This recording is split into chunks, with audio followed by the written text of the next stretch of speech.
அண்மை செய்தி. மாம்பழம் சின்னத்தை முடக்க கோரி ராமதாஸ் தாக்கல் செய்த மனு தற்போது தள்ளுபடி செய்யப்பட்டிருக்கிறது. பாமக தலைவராக தன்னை அங்கீகரிக்க கோரி ராமதாஸ் தொடர்ந்த வழக்கை சென்னை உயர்நீதிமன்றம் தள்ளுபடி செய்து உத்தரவு பிறப்பித்திருக்கிறது. அது குறித்த ஒரு அண்மை செய்தியை தற்போது பார்த்து வருகிறோம். மாம்பழம் சின்னத்தை முடக்க கோரிய மனு தற்போது தள்ளுபடி செய்யப்பட்டிருக்கிறது. பாமக தலைவராக தன்னை அங்கீகரிக்க கோரிய ராமதாஸ் தொடர்ந்த வழக்கை சென்னை உயர்நீதிமன்றம் தற்போது தள்ளுபடி செய்திருக்கிறது. மேலும் விவரங்களோடு இணைகிறார் செய்தியாளர் ரேவதி. வணக்கம் ரேவதி, விவரங்கள். வணக்கம்.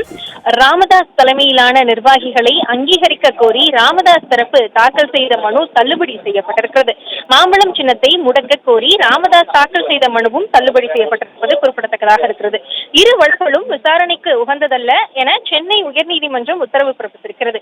உள்கட்சி விவகாரம் தொடர்பாக உரிமையியல் நீதிமன்றத்தில் நிலுவையில் உள்ள வழக்கில் நிவாரணம் தேடிக்கொள்ள உயர்நீதிமன்றம் உத்தரவிட்டிருக்கக்கூடிய நிலையில் உரிமையியல் நீதிமன்ற உத்தரவின் அடிப்படையில் தேர்தல் ஆணையத்தை அணுகலாம் என்றும் உயர்நீதிமன்றம் தரப்பில் தெரிவிக்கப்பட்டிருக்கிறது. மகன் தந்தை சொல்லை கேட்பதில்லையா என தலைமை நீதிபதி அமர்வு கேள்வி எழுப்பியிருப்பதையும் பார்க்க வேண்டியிருக்கிறது. குறிப்பாக தந்தை சொல்லை மகன் கேட்பதில்லை என ராமதாஸ் தரப்பில் பதிலளிக்கப்பட்டதாகவும் தெரிவிக்கப்பட்டிருக்கிறது.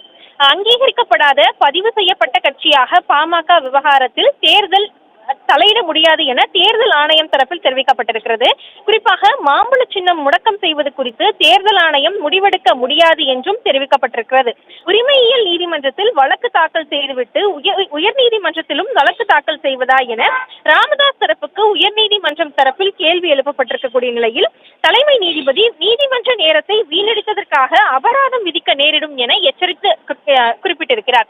ஏற்கனவே மாம்பழ சின்னம் தொடர்பாக பல சிக்கல்கள் இருக்கக்கூடிய நிலையில் தற்பொழுது ராமதாஸ் தலைமையிலான நிர்வாகிகளை அங்கீகரிக்க கோரி ராமதாஸ் தரப்பு தாக்கல் செய்த மனுவும் மாம்பழம் சின்னத்தை முடக்க கோரி ராமதாஸ் தாக்கல் செய்த மனுவும் தள்ளுபடி செய்திருப்பது குறிப்பிடத்தக்கதாக இருக்கிறது.